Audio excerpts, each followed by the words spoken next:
Salam hər kəsə. Bugünkü fizika dərsimizin mövzusu bərk cisimlərin və mayelərin xassələri olan bölmədən ətraflı yazılı cavab tələb olunan tapşırıqların izahından ibarət olacaq. Keçək tapşırıqlarımızın izahına. Əvvəlcə baxaq bir nömrəli tapşırığımıza. En kəsiyinin sahəsi 5 mm kvadratı olan polad məftildən kütləsi ən azı nə qədər yük asdıqda o qırıla bilər.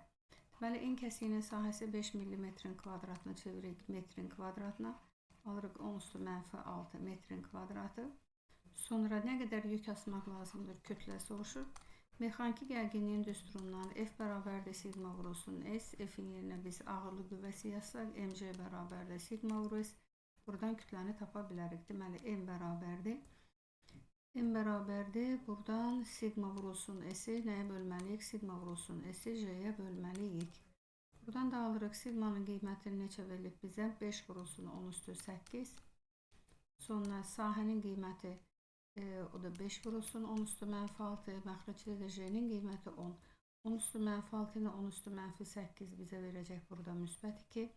Ondan biri getsə burada 1 qalacaq. 5 vur 5 25. Alırıq nə qədər? 250 kiloqram. Sonra keçək 2 nömrəli testimizə. 3,6 vurulsun 10⁻joule istilik miqdarı sərf etməklə ərimə temperaturunda götürülmüş 4 kiloqram kütləli misin hansı hissəsini əritmək olar? Tutaq ki, buradan biz elə 3,6 10⁻5 istilik miqdarı verməklə nə qədər mis əritmək olduğunu tapa bilərik. Buradan yazaq Q bərabərdir lambda vurulsun M. Buradan M'i tapsaq M bərabərdir 3,6 vurulsun 10⁻5 bölünsün 1,8 vurulsun 10⁻5. Buradan 10⁻5'lər ixtisar getsə, deməli 3,6 kilojoule vurulsun 10⁻5 istilik miqdarı sərf etməklə 2 kiloqram misi əritmək olar. Burada isə neçə kiloqram verilib bizə? 4 kiloqram verib. Deməli 4 kiloqramın əgər 2 kiloqramını əridiriksə, deməli hansı hissəsini? 2də 1 hissəsini, 0,5 hissəsini əritmək olar. Və yaxud da ki, ümumilikdə belə də yaza bilərsiniz. Q bərabərdir x lambda m. X lambda m. Buradan x'i tapmaq üçün deməli 3,6 vurulsun 10⁻5 bölünsün 1,8 vurulsun 10⁻5 vurulsun 4 kiloqram. 1,8 ilə 3,6 burada 2, 10⁻5 ilə də 10⁻5 və burada alırıq nədir? 2də 1. Deməli, nə qədər 4 kiloqramlıq cismin nə qədər 4 kiloqram misin nə qədər hissəsini əritmək olar? Yarısını, yəni 0,5 hissəsini əritmək olar. Baxaq 3 nömrəli tapşırığımızda şaquli yuxarı yönəlmiş 2 metr/saniyə kvadratı təcillə hərəkət edən liftin kabinəsində isladan mayeli kapilyar boru şaquli vəziyyətdədir. Lift dayanarkən boruda mayenin qalxma hündürlüyü necə dəyişər? Birinci biz əvvəlcə liftin A təcili ilə hərəkət etdikdə kapilyar boruda mayenin qalxma hündürlüyünü düsturun yazsa 2 sigma bölünsün rho A təcili yuxarı getdiyində J plus A vurulsun R yazırıq. İkinci halda isə lift dayandı, yəni H2 bərabərdir 2 sigma bölünsün rho J R yazdıq. 2 düstur yazdıq. Düsturları tərəf-tərəfə bölməklə, yəni H1 bölünsün H2. Böldükdə hansı fiziki kəmiyyətlər burada? Oxşar kəmiyyətlər 2 sigma rho D, 2 sigma rho. Buradan da R ixtisar gedir. Və nəticədə nə qalır? Deməli, J1 bölünsün J plus A. Baxın, kəsin surətində qalır 1 bölünsün J plus A. Burada da qalır 1 bölünsün J. Burada da kəsri bölməni tətbiq etsə J bölünsün J üstə gəl A-nı ala bilərik. J-nin qiymətini bizə 10 verib, surətə kəsrin surətinə 10, məxrəcə isə necə yazırsınız? 10 üstə gəl 2, 12. Surəti məxrəci 10-a bölsək və buradan alırıq ki, H1 bərabərdir. Daha doğrusu H2 bərabərdir 1,2 nə alırıq? H1. Deməli, lift dayanan zaman kapilyar boruda mayenin qalxma hündürlüyü əvvəlki ilə müqayisədə neçə dəfə artdı? 1,2 dəfə artdı. Sonra 4 nömrəli testdə ərimə temperaturunda götürülmüş kristal maddənin tam əriməsinə sərf olunan istilik miqdarını bu maddənin kütləsindən asılı qrafik verilmişdir. Xüsusi ərimə istiliyini tapmaq lazımdır.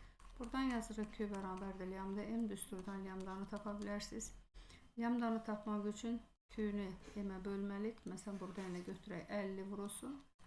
50 vurulsun kilojoule. Deməli, 50 vurulsun 10⁻3 joule böləcəksiniz neçəyə? 2 kiloqrama. Buradan da alacaqsınız elə 25 25 kilojoule bölünsün kilogram aldıq vahidi və ki 25 vur 10 üstü 3-də yazmaq olar. Keçək 5 nömrəli testdə. Deməli, ölçüləri eyni olan hansı materialdan hazırlanmış çubuğun sərtliyi ən kiçikdir. Deməli, həndəsə ölçülər eynidir, ancaq materiallar fərqlidir. Bunun üçün sərtliyin düsturunu, yəni K bərabərdir. S vurulsun Y bölünsün E0 düsturunu götürürük, yəni K'nın aslı olduğu düsturu. Və burada qeyd olunub ki, həndəsə ölçülər eynidir. Deməli, hansı kəmiyyətlər? Sahə eynidir, uzunluq eynidir. Və biz bu zaman sərtlik əmsalının Young moduluna görə müqayisəsini aparmalıyıq. Bunların içərisində də sərtlik əmsalının ən kiçik qiyməti soruşur. Onda Young modulu ən kiçik olan maddəni seçməliyik. Baxın, burada da Young modulu ən kiçik olan maddə hansı maddədir? Gümüş. Deməli, cavabımız olacaq gümüş.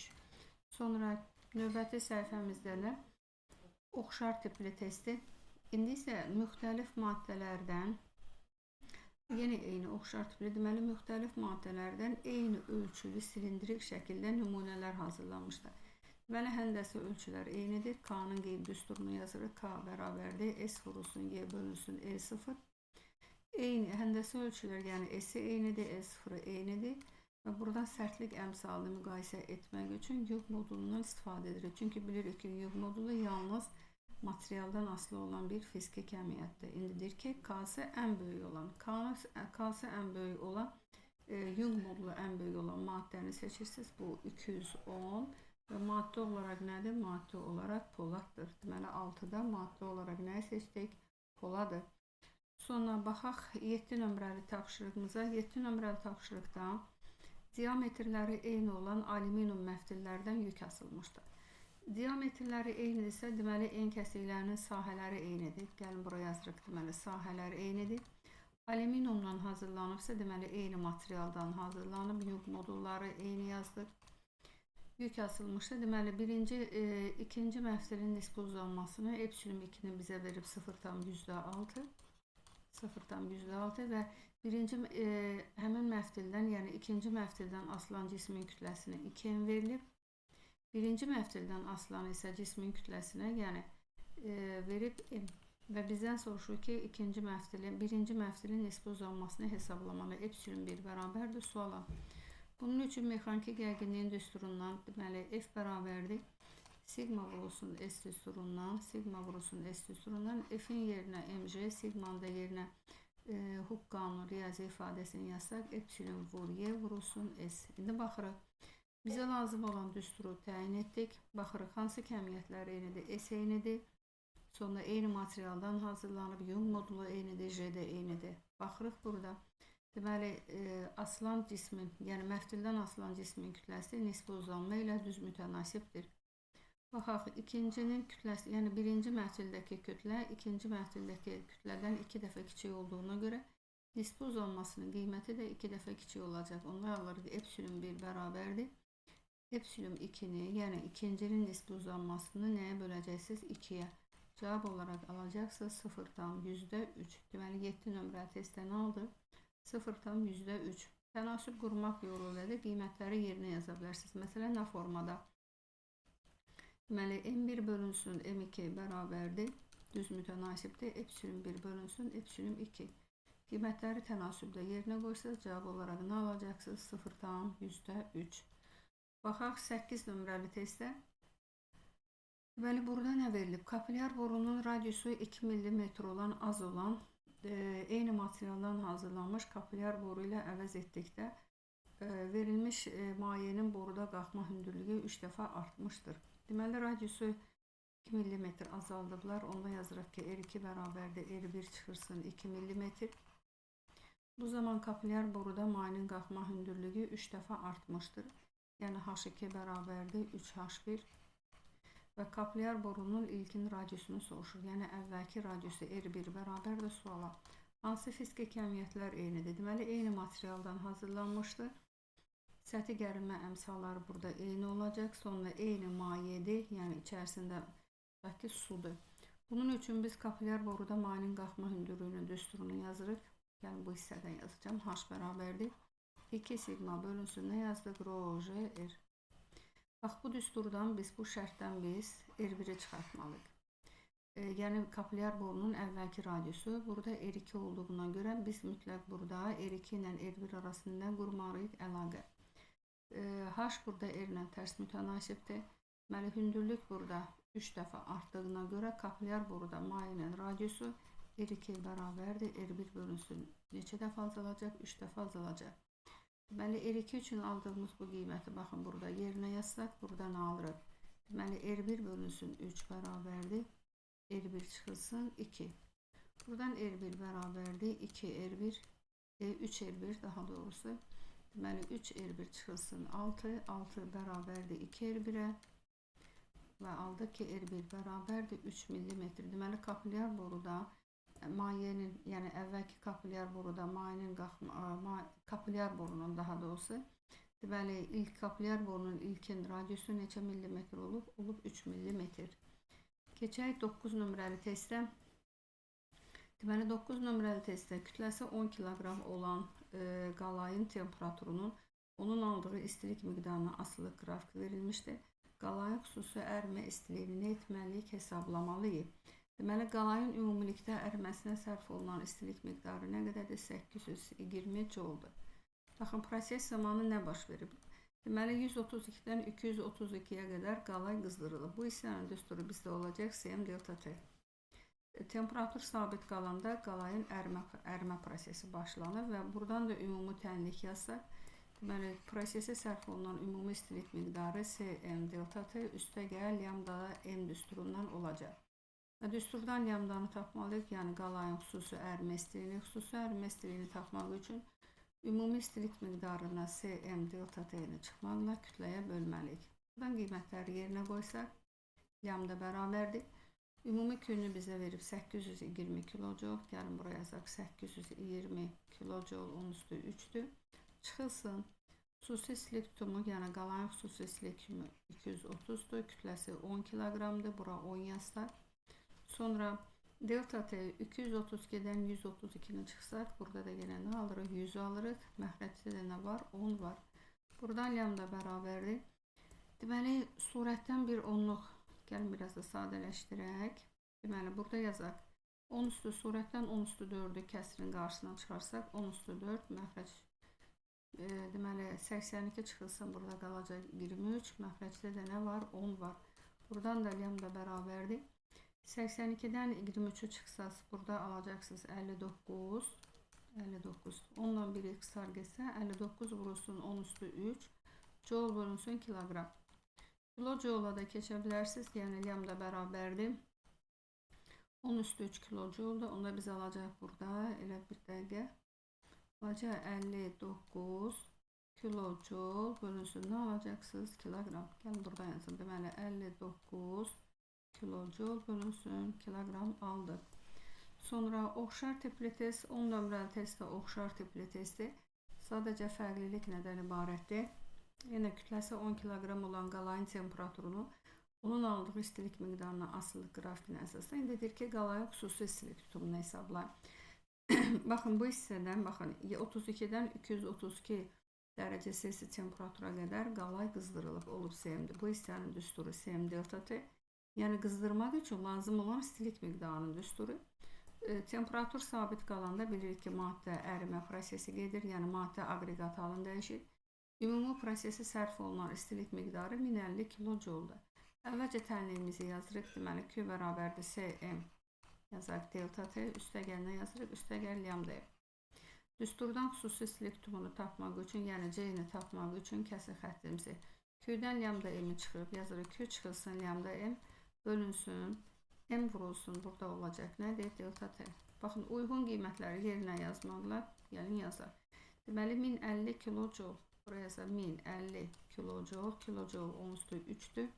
Çıxılsın, lambdanın qiyməti 59 çıxılsın 59 kilojoule-dur. Çevirməsəydə olar da elə eyb yox. Çevirdik, 59 vurulsun 10 üstü 3. Kütlənin qiyməti də 10-dur. Buradan yazdık. Məxrəcdə M-in qiyməti 10. Burada delta T 232-dən 32-nə çıxsaq, burada neçə qalacaq? Burada qalacaq 200. Buradan da C bərabərdir. Deməli, surətdə 10 üstü 4-ü mötərizə kənarına çıxarsaq, mötərizədə qalacaq 105 çıxılsın 59. vurulsun 10 üstü 4. Məxrəcdə də 2 vurulsun 10 üstü necə? 2 vurulsun 10 üstü 3. 10 üstü 3 ilə bunu ixtisara aparsaq, burada bir onluğumuz qalacaq. Buradan da C bərabərdir. 105-dən 59-u çıxsaq, burada qalacaq 6. Sonra 6 qaldı. Burada 9. 9-dan da 5'e çıxsaq neçə qalacaq? 4. Bölünsün. 460 bir onluğumuz var. Bölürük 2'ye. Alırıq neçə? 230 joule bölünsün kilogram vurulsun Kelvin. Deməli cavabımız oldu 230 joule bölünsün kilogram vur Kelvin. Əsas tənliyi qurmaqda diqqətli olursunuz və qrafikədə baxın. Keçək 11 nömrəli testdə. 11 nömrəli testdə də oxşar tipli testdə indi qurğuşunun xüsusi ərimə istiliyi soruşur. Bunun üçün gəlin yazaq yenə Q bərabərdir. Əvvəlcə qurğuşun burada, baxın bu hissədə qurğuşun qızdırılıb Cm delta T. Temperatur sabit qalan hissədə isə qurğuşun əriyib. Burada da lambda-m. Yazırıq Cm delta T üstəgəl lambda-m. Bu düsturdan biz qurğuşunun xüsusi ərimə istiliyini, yəni lambdanı tapırıq. Buradan da lambda bərabərdir. Q çıxılsın Cm delta T. Delta T bölünsün nədir? M. Buradan indi lambdanı tapsaq, gəlin qiymətləri yerinə qoyaq. Rəngi dəyişək, biraz fərqli olsun. Q-nü bizə verib neçə? 640 kilojouldur. Yazaq 640 vurulsun 10 üstü 3 yazaq. Çıxılsın xüsusi istilik tutumu 130 vurulsun. 130 vurulsun kütləsi 10'dur. Bir onluq elə buradan belə yazaq. Sonra 327'dən 27'nin çıxanda burada neçə verəcək? Verəcək bizə 300. Məxrəcdə də neçə var? 10 var.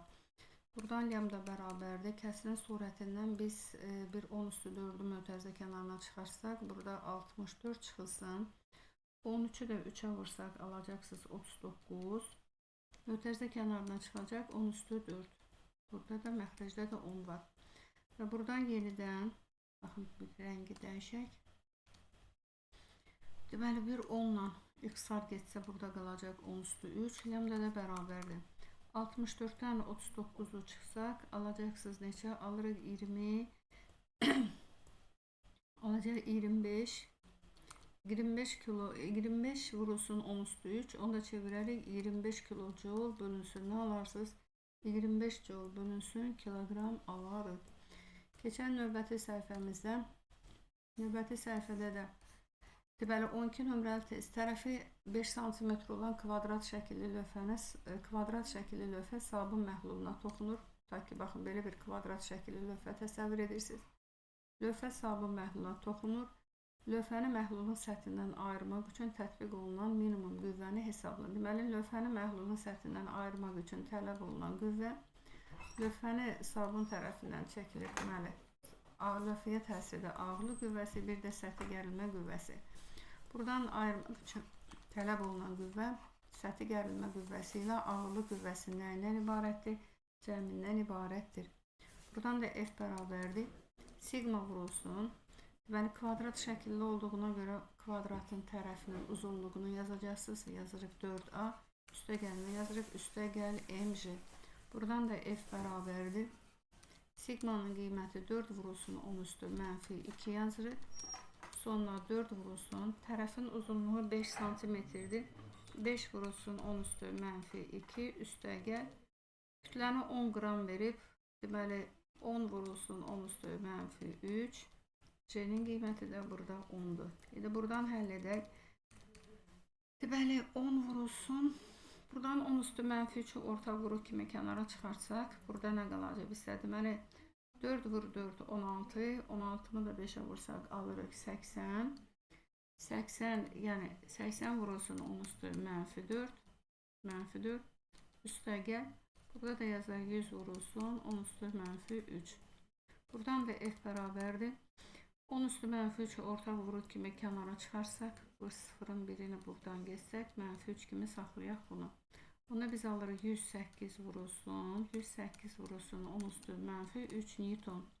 Cevabı milli Newtona keçə bilərsiniz. Onda alırıq ki, F bərabərdir 108 milli Newton. Deməli, lövhəni, yəni kvadrat şəkilli lövhəni sabun məhlulunun səthindən ayırmaq üçün tələb olunan minimal qüvvə 108 milli Newtondur. Keçək 13 nömrəli testdən. Deməli, bu tipli testlərlə biz qapalı suallarda da rastlaşdıq. Deməli, cədvəl verilib bizə. Bu cədvəldə deməli 500-dən 1500 temperatura qədər, yəni verilən maddələri qızdırsaq, hansı maddə bərk haldan maye hala keçər? Daha çox mən qeyd etmişdim ki, bu testlərlə işləyəndə birinci sütunlara baxın. Məsələn, birinci sütuna ərimə yazıbsa, burada bərklə maye arasında gedir proses. İkinci sütuna qaynama yazıbsa, burada maye ilə buxar arasında gedən prosesdir. Və testdə hansı aqreqat halındadır çəkilir? Deyir ki, bərkdən maye keçər. Onda biz seçdik birinci sütundan. Baxın, bu sütundan işləməliyik biz. Və həmin sütunda da 500-dən 1500-ün arasına 500-dən 1500-ün arasına hansı maddə düşür? Bunun biri alüminyumdur. Digəri isə misdir. Bu da 1083. Deməli, götürürük hansı? Baxın, bu iki maddəni alüminyumla misi. Sonra keçək 14 nömrəli testə. 14 nömrəli testdə kütləsi 4 kiloqram olan qurğuşunun temperaturunun istiliyin verilmə müddətindən asılı qrafiki verilmişdir. Deməli, temperaturun zamandan asılı qrafiki verilmişdir. 25 dəqiqə müddətində qurğuşunun aldığı istilik miqdarını hesablamalıyıq. Baxın, 25 dəqiqə. 25 dəqiqə müddətində əvvəlcə 20 dəqiqə qurğuşun qızdırılıb, Cm delta T. 20 ilə 25 arasında, yəni 5 dəqiqə qurğuşun neydi? Qurğuşun əriyib, lyamdır. Ümumi prosesə sərf olunan istilik miqdarı soruşur. Buradan düsturumuz Q bərabərdir. Cm delta T. Üstəgəl nə yazırıq? Üstəgəl yazırıq, lyamda M.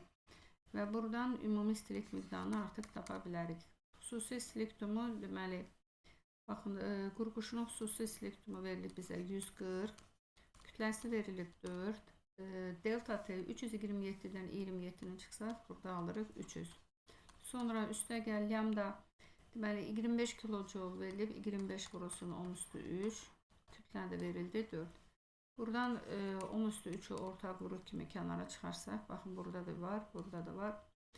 Sonra 14'ü, gəlin yazaq belə, deməli, 14 vurulsun 4, vurulsun nədir? 3. 14'ü 4'ə vursaq, alacaqsınız 64. 64'ü də 3'ə vursaq, 2, 1 yadda. 18, o da 19, alırıq neçə? 192. 192. Üzərinə neçə gələcəksiniz? Üzərinə 25 gəlib, 10 üstü 3'ü ortaq vuruq kimi kənara çıxartdıq. 192'nin də üstünə 25'i gəlsə, gələli kənarda hesablayaq. Neçə alacaq burada? Alırıq 100. Baxaq, burada neçə? Burada 4'ümüz də var. Deməli, 4 də var burada. Bir dəqiqə. Burada mən nə etmişəm? Deməli, 4 vur 4 bizdə neçə eləyəcək? 16. Baxın, burada bir dəqiqə. Hesablamada diqqətsizlik etmişəm. Bir də ona baxaq, sonra hesablayaq. Buranı da silək. Baxaq. Deməli, biz nə etdik buradan? 10 üstü 3'ü ortaq vuruq kimi kənara çıxartdıq. Bu hissəni də silək. Tezdən hesablamamızı aparaq. Deməli, 10 üstü 3'ü ortaq vuruq kimi kənara çıxartdıq. Burada 10 üstü 3. Əvvəlcə 14'ü 4'ə vursaq, deməli, 6, 1 yadda.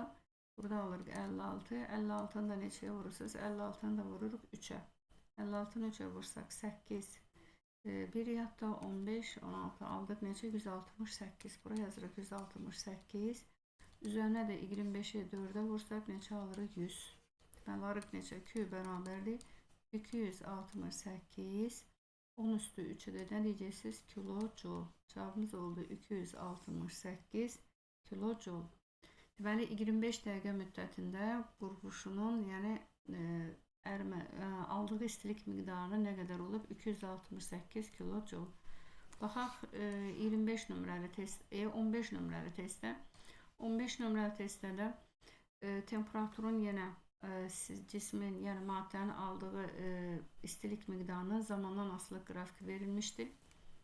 Yəni kütləsi 0,2 kiloqram olan buz parçasının temperaturunun istiliyin verilmə müddətindən asılı qrafiki verilmişdir. 30 dəqiqə ərzində buz su sisteminin aldığı istilik miqdarı hesablayın. İndi baxırıq, baxın bu hissədə.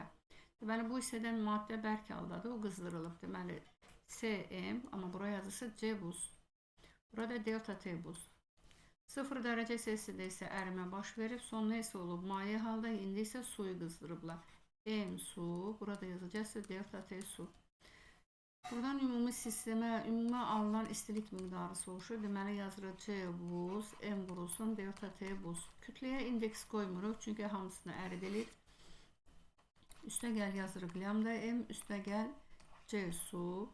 Burada yazacaqsınız M vurulsun, delta T su.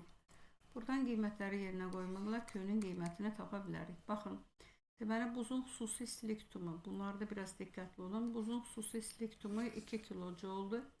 Buraya yazaq 2 vurulsun 10 üstü 3. Sonra kütləsi 0,2 kiloqramdır. Sonra delta T sıfırdan 20 çıxırsınız. Qala mənfi 20 çıxırsınız. Olacaq nədir? 20. Üstəgəl lambdanın qiyməti xüsusi ərimə istiliyi 350 kilojoldur. Kilojolu çevirməsəydi oladı. Çünki hamısında kilolar var burada. Artıq mən çevirdim. Burada yazıq 10 üstü 3. Sonra kütlə də 0,2. Üstə gəl. Digər hissəni buradan yazıram. Suyun xüsusi istilik tutumu 4 kilojoldur. 4 vurulsun 10 üstü 3. Vurulsun 0,2. Suyun temperaturu da deməli 0-dan 50'ye. 50'dən 0'a çıxsaz buraya yazırsınız 50. Buradan Q bərabərdir yazsaq. Baxın, hamısından 10 üstü 3'ü ortaq vuruq kimi kənara çıxartacağım. Mən buradan, baxın, nələri çıxartmışam üstünə. Deməli 10 üstü 3 buradan çıxdı. 10 üstü 3 də buradan. Buradan isə nədir? 0'ı vursaq buna vergül getdi. 2 vur, 2 vur, 2. Burada alırıq 8. Deməli 8 üstə gəl. Sonra 0,2 350'ye vursak 0 geçse 35 vurulsun 2 neçə alırıq? Alırıq 70. Üstə gəl yenə 0 bunu silsək 2 vur 5 10 10 vur 4 neçə alırıq? Burada da alırıq 40.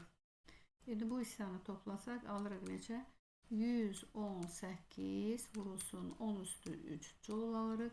10 üstü 3'e yenidən nə deyə bilərik? Alırıq 118 kilojoule. Deməli 20-30 dəqiqə müddətində ətrafdan alınan istilik miqdarı nə qədər oldu? Oldu 118 kilojoule. Əsas tənliyi qurmağı bilin. Məsələnin qiymətlərində də diqqətli olaq həllində. Keçən növbəti sualımıza. Növbəti sualda oxşar tipli testi. Sadəcə fərqlilik nədir? Deməli kütləsi 0,2 kiloqram olan suyun buza çevrilməsi prosesi zamanı onun temperaturunun istiliyin ayrılma müddətindən. Çünki bilirik ki artıq su buza çevrilirsə bu zaman istilik ayrılır və həmin müddətin deməli ayrılma müddətinə asılı qraf verilmişdir. 30 dəqiqə müddətində ayrılan istilik miqdarını hesablayın. İndi gəlin hesablayaq. Deməli 30 dəqiqə müddətində istilik miqdarını hesablamalıyıq. Uyğun düsturu yenə. Yəni ümumi prosesi sərf olunan ümumi proses zamanı ayrılan istilik miqdarı. Deməli birinci halda maye halda olur. Baxın buranın düsturu SM delta T. Deməli C su M buraya yazırsa delta T su. Sonra isə baş verib nədir? Kondensasiya. Buraya yazacağız. Kondensasiya yox, kristallaşma daha doğrusu. Burada baş verib kristallaşma mənfi lambda M üstə gəl. Çevrilib olub buz M delta T. Nə yazacaqsınız? Delta T buz. Və buradan uyğun qiymətləri indi yerinə yazacaqsınız. Götürək. Aha. İndi yazaq Q bərabərdir. Deməli C su, suyun xüsusi istilik tutumu.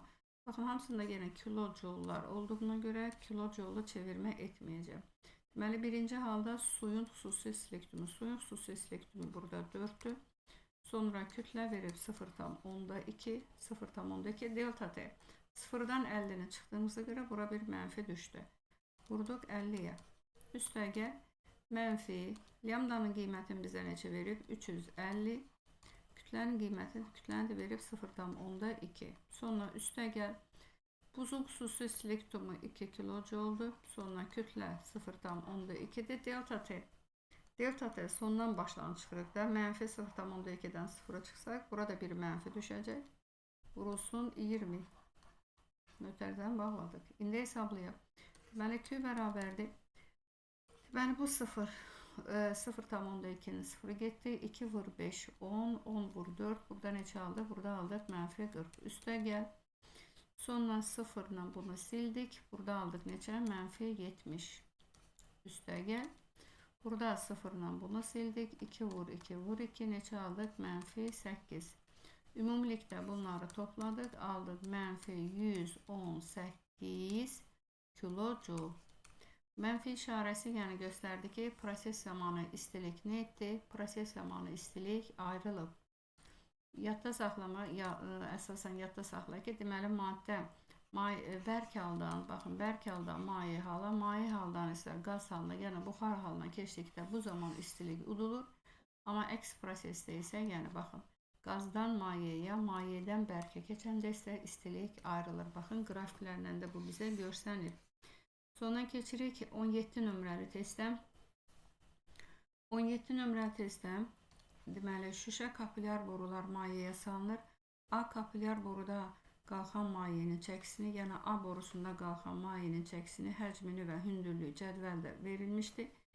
B kapilyar boru üçün bu kəmiyyətlərin qiymətlərini uyğun düsturlar yazaraq hesablayın və cədvəldə qeyd edin. Birinci, əvvəlcə boruları müqayisə edirik. İkinci borunun B borusunun en kəsiyinin sahəsi birinci borunun en kəsiyinin sahəsindən böyükdür.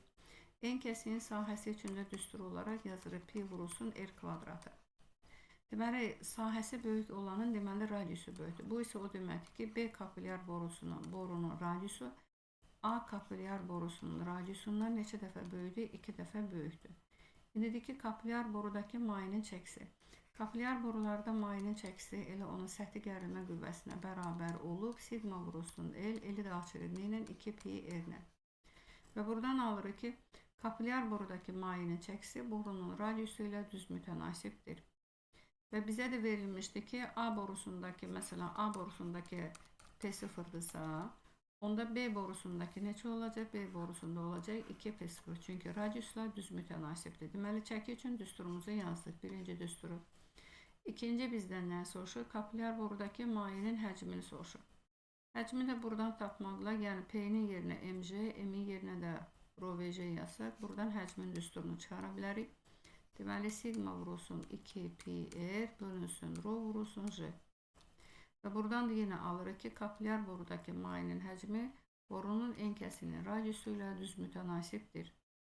Deməli, radiusu böyük olan boruda həcmi də çox olacaq. Buraya yazacaqsınız 2 və 0. Və nəhayət sonda kapilyar boruda mayenin qalxma hündürlüyünün düsturunu yazırsınız. H bərabərdir 2 sigma böl ρ j r. Və hündürlük isə digərlərindən fərqli olaraq, yəni üçüncü düsturumuz hündürlük radiusla tərs mütənasibdir. Deməli, radius böyüksə hündürlük nə olacaq? Kiçik. Buraya isə yazacaqsınız H0 bölünsün nədir? 2. Baxın, məsələnin şərtinə uyğun. Məsələ bizdən nə tələb edirdi? Deyir ki, uyğun düsturlar yazmaqla, yəni nələr üçün adı soruşulan kəmiyyətlər üçün uyğun düsturlar yazmaqla həm də verilən şəkildən biz şərti çıxartdıq və sonra müqayisəni apardıq. Keçək nəhayət 18 nömrəli testdə, axırıncı testimizdir. Testdə 0 dərəcə Selsi temperaturda götürülmüş 20 qram buz 50 dərəcə Selsi suya çevrilir. Deməli, 0 dərəcə Selsidirsə artıq burada buz əriyir. Və bizdən nə soruşur? Uyğun qiymətləri koordinat oxlarında qeyd etməli. Deməli, 0 dərəcə Selsidə buz əridi. Baxın, əridi. Sonra isə artıq sonda o əriyib nəyə çevriləcək? Mayəyə çevriləcək. Buradan ümumi prosesə sərf olunan istilik miqdarı və yaxud da ki, hər bir hissəyə sərf olunan istilik miqdarını tapa bilərik. Əvvəlcə gəlin hər birinə sərf olunan. Məsələn, birinci halda buz nədir? Əriyir. Birinci halda buzun əriməsi. Buzun əriməsi nədir? Lambda m. Buradan yazacaqsa Q buzun əriməsi lambda m. Ne edəcəksiniz burada? Lambdanı vuracaqsınız nəyə? Lambda neçə verib bizə? 350 kilojul, cavab ilə kilonandır. Vuracaqsınız 0,2-yə. 0,2-yə vursaq, 0,2-yə. 0,2-yə vursaq, burada alırıq ki, necə? 7. Deməli, buzun əriməsi nə qədər istilik miqdarı sərf olunur? Buraya yazacaqsa 7 kilojul. Sonra isə bu hissədə isə artıq buz başlayıb nə etməyə? Bu hissədə artıq, daha doğrusu deyək ki, bax, burada buz çevirir, buradan, baxın, buzun mayəyə çevirmə prosesidir. Son nöqtədə isə artıq o hansı halda? Burada isə mayədir. İndi burada mayə qızdırılır. Mayə qızdırılırsa, yəni su qızdırılırsa, yazırıq Cm delta T. Buradan uyğun qiymətimizi yazmaq. Deməli, C-nin qiymətini bizə necə verib? C-nin qiyməti verib 4200. Kütləni verib 0,2. Sonra nə lazımdır bizə? Delta T. Neçə dərəcə Selsiyə qədər? 50 dərəcə Selsiyə qədər. Buradan 2, 0. Baxın, bunu çevriləcək 2-yə. 2'ni 50'yə vursaz, buradan alırıq deməli 42. 2'ni 50'yə vursaz alacaqsınız 100. Baxın burada 100. Buradan da Q bərabərdir. Alırıq necə? 4000 bizə neçə verib? Aha, suyu verib bizə 4200. Buradan alsa 4200 vurulsun. 4200 kilo. Aha, burada çevir. Deməli 4200 isə neçə verəcək bizə? Bizə verəcək neçə? 4,2 verəcək. 4,2 neçə alırıq? 4,2 kilojoule. Bəs ümumi prosesə sərf olunan istilik miqdarı isə, yəni bizə ümumi bu hissəni tapmalıyıq. Onda ümumi sərf olunan istilik miqdarı 4,2 ilə 7-ni toplasaz. Baxın, demək Q həm buz, Q buz, üstə gəl sonra nə etdi? Buz deməli əriməsi, bu da qızdırılması. Buradan 4,2 yəni 7-nin üzərinə gələcəksiniz 4,2-ni. Buradan da Q bərabərdə alacaq necə? 11,2 kilojoule. Baxın, indi bu nöqtəni də qeyd edəcəksiniz. 11,2 kilojoule. Şimdi bakın buradan 11,2 kilojoule çıxsaz biz neçə alırıq burada? Alırıq 4,2'ni ala bilərik. Deməli 7 kilojoule əriməsinə sərf olunub 111,2 kilojouledan 7'ni çıxsaz 4,2 də qızmasına, yəni artıq orada maye qızdırılıb. Deməli bugünlük bu qədər. Bugün biz sizinlə bərk cisimlərin və mayələrin xassələri olan bölmədən ətraflı yazılı cavab tələb olunan tapşırıqların izahına baxdıq. Növbəti videolarda görüşərik. Kanala abunə olub paylaşmağı unutmayaq. Sağ olun.